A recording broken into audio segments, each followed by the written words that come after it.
Hi, and welcome to the All About PA podcast, where we talk about anything and everything Pennsylvania. On today's episode, we had a wonderful talk with JJ once again. He and I had a really good conversation about SEPA funding, how we're kind of trapped in this lie that Senate Republicans and Republicans at large are kind of selling us that that we have to either choose whether to repair roads in rural communities or have buses in cities and public transit. And it's just it's just not true. Mm-hmm. We talked about how better public transit is really about investing in people and workers. And whereas Senate Republicans, they talk a big game about bringing in new businesses, boosting the economy. But what they really mean is just big business. They don't care about people or how they get to work, that type of thing. So it was a really good conversation. That sounds awesome. I think that these are the type of conversations that we should be having more often. I feel like these are the type of conversations that affect literally everyone, no matter how much you know about what's happening. They're going to be affecting you regardless. I feel like public transportation is the number one method for folks to get to and from places, specifically in larger cities. I think it's just unfair that, they are continuing this madness, even raising the cost of these fares. That's still another obstacle or just another way to just make life a little bit more difficult for working people. It's not fair. Yeah, and it's not just cities. Public transit affects rural communities, which people don't often think about. But even just having a bus line in your area connecting your town to the nearest city. PA is filled of small cities like Scranton and Lancaster. So it really does affect everyone. But yeah, it was an amazing conversation and I hope you guys enjoy it. AJ, welcome back. Thanks so much, Chandler. Great to be here. And thanks everybody for listening. Yeah. So first thing I wanted to bring up after, NFL kickoff, it was a great game. Eagles, of course, beat the Cowboys. But one thing that really, go Birds, of course. One thing that really struck me was people were having a lot of trouble getting there for a really interesting reason. Apparently Senate Republicans, as usual, don't want to fund our public transportation, particularly in the SEPTA area. What's going on there, JJ? Well, it's really hard to imagine there's any other explanation for what's happening there than just basically pure partisan politics. So for months and months and months, through the spring and into the summer, the Governor Shapiro and the House Democrats who control the majority there, they have been clear that they want a budget deal that has funding for transit.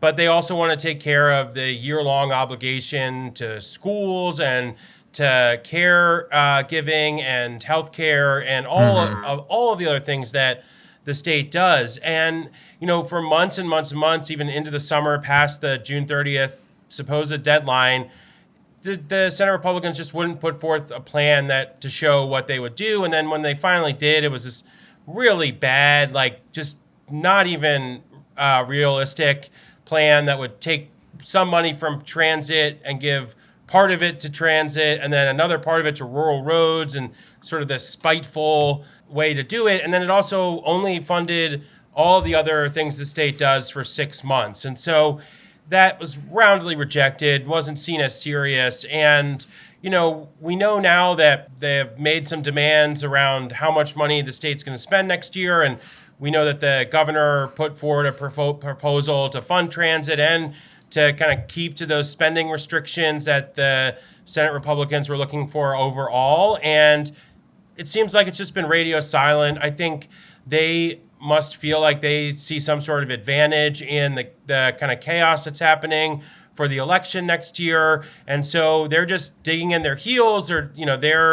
Everyone's waiting for them to, be serious and to put forward a full proposal of what they'll do to, solve this problem. But it just gets to a larger problem. And I think, that we just as a state haven't been investing in our public assets and our public services in the way that we should be. And that's true for the whole country, but especially here in Pennsylvania, I think we've prioritized a lot of help for people who have a lot, whether they're big companies or wealthy communities, but a lot of other people are just being kind of left to fend for themselves, whether it's local governments or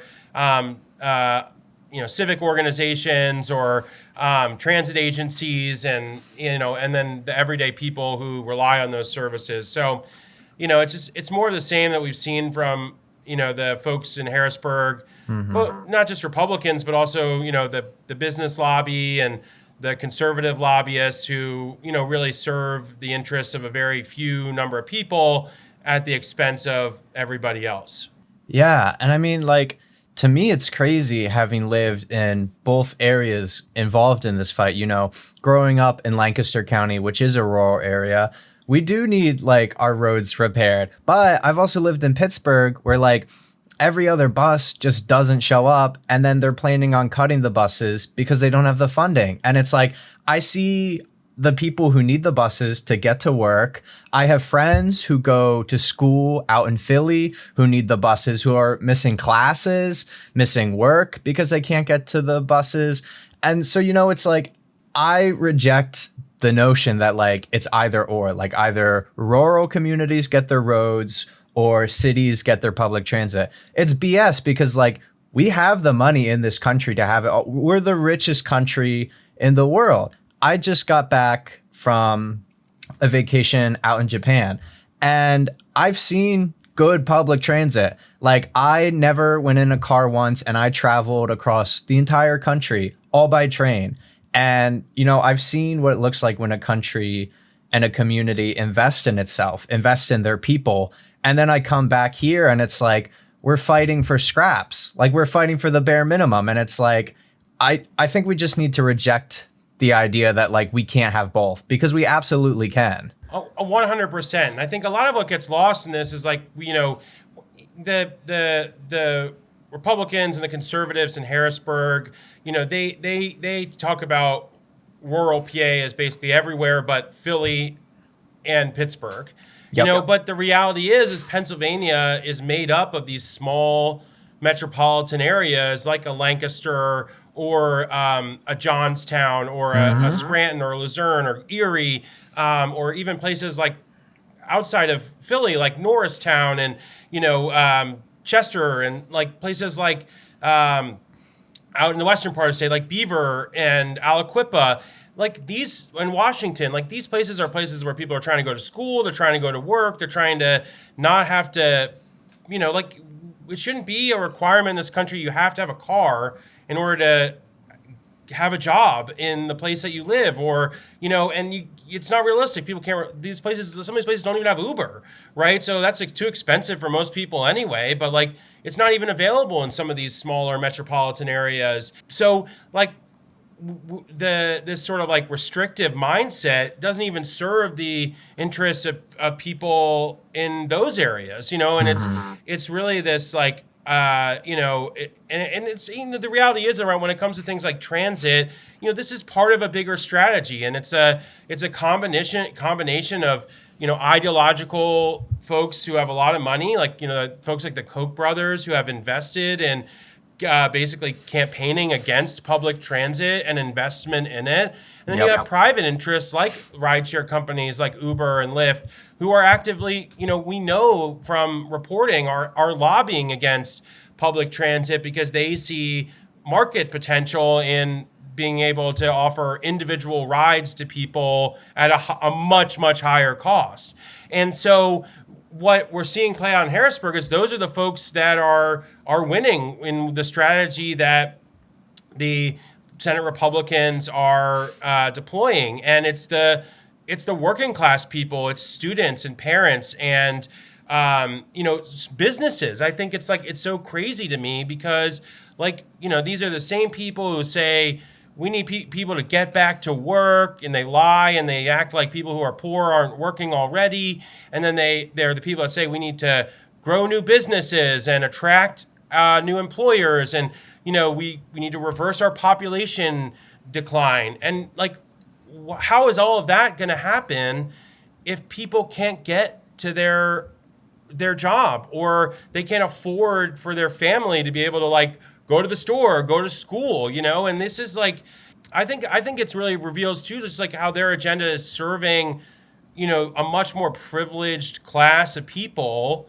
than they purport it to serve, right? They're not serving working class people in rural PA by saying they're going to like take money from transit. Like they're ultimately making it even harder for those people to have options of affordably getting from one place to another where they live and work. And so it's just really disappointing. And I think now it's having real consequences that are good. So if you're listening to this and you're like, I'm really mad about this, you can call your state senator, you know, no matter what party they're from, you can call the Senate leadership and voice your displeasure with what's happening. It's important in a moment like this that people who believe that we should have strong public services, that we should invest in things like transit so that, you know, we're not asking for the maglev in Japan that goes 300 miles per hour. We're asking for like a bus, right, that goes from your job to your house and vice versa.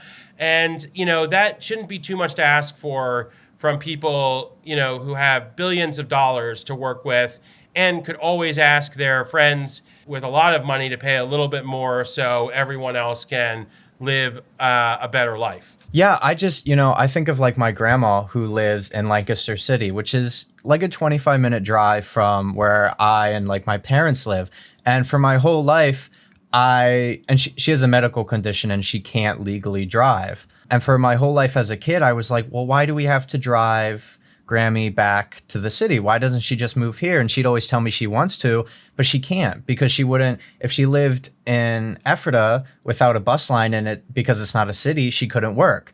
And she walks everywhere in Lancaster City. She takes a bus, she walks everywhere, and she likes it. But, you know, it is like growing up, I was like, why can't you move closer? And it's like, the reality is people have to live where they need to work. And if, you know, you unfortunately can't drive in our car dominated like culture, you really get screwed. And it's like, it shouldn't be that way. Yeah, I mean, it just defies sort of logic, right? That investing in public infrastructure is somehow at odds with growth in the economy, because the economy is built on top of the public infrastructure, right? Like, you know, businesses, they need roads to move their products.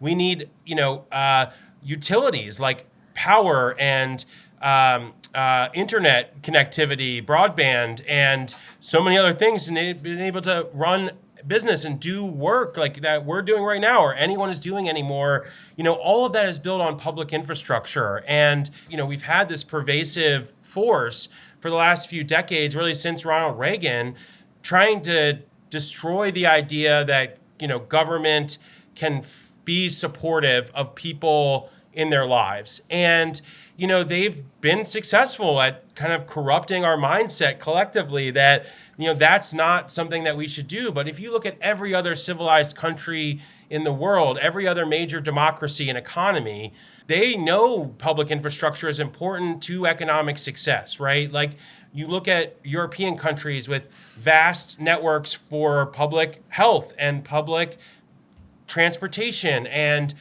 so many other things. And you look at places in Asia that are growing massively, like they're all investing in public infrastructure. You know, China, you know, these guys all talk about being tough on China. China's like, you guys are doing all the work for us, right? Yeah, like literally. You know, whether it's, you know, divesting in public infrastructure, whether it's like making it quality of life harder so that people don't want to have families and grow their communities, or whether it's cutting healthcare and food assistance and all of these things in other countries that you wouldn't even imagine, right? No other modern country would have so many people who can barely afford to eat or don't get the healthcare they need and just go on being sick, or can't get a bus or a train from one big place or small place to another.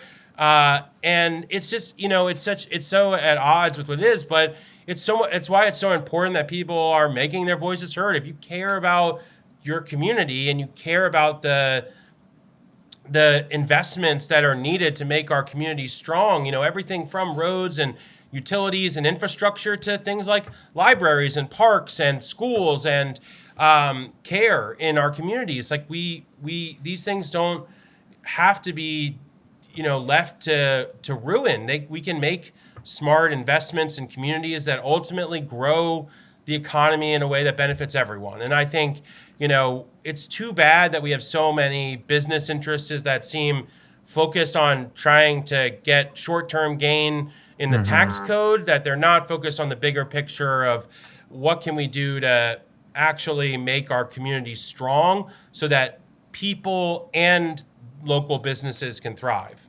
Absolutely. And, Senate Republicans here are all talk. They talk about wanting to bring in new businesses and capital and the economy. Well, the economy doesn't mean anything if the people aren't seeing it. The economy is built on people. And if you really want to help these rural communities like Main Street, Ephrata, down the block from me, you invest in the communities. It's just, I think, why it's so important that, we are constantly getting engaged and advocating for our communities and challenging our leaders that it shouldn't have to be this way. You shouldn't have to work 2 jobs to get by and then not be able to get a bus to go to one of those jobs because because of lack of investment. And then, it's like the spin-off problems of this are just really, really at the individual level are really tragic. And it's people who won't be able to support their families because they can't get to work their other job in time. It's people who won't be able to spend time with their kids where they need to, even when they're really young, because they have to take an extra hour to get where they need to go, or not even mentioning they have to work 2 jobs in general just to be able to support their families.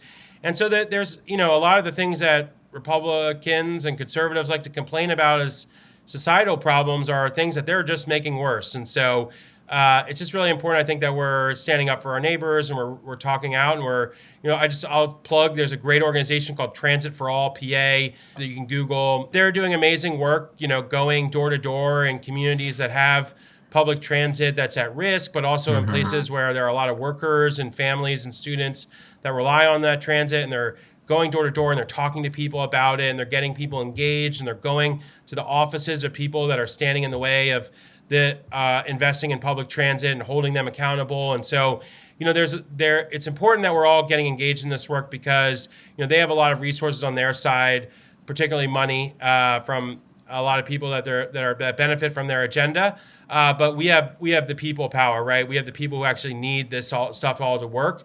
And so we got to make sure we're going to make our voices heard and getting more folks out there talking about it. Absolutely. Well, on that note, thank you so much, JJ, for coming on and talking to me today. Sounds good. Thanks, Chandler. No problem. See you, JJ. See ya. And that's all, PA. Thank you for joining us. My name is Chandler, and we'll be back soon. Don't forget to like and subscribe. You can find us on TikTok, Facebook, Instagram, Twitter, and Blue Sky at All About PA to keep up with all things Pennsylvania and when we drop our next episode. Special thanks to our editors at Rolling Lemon Creative. We'll see you next time.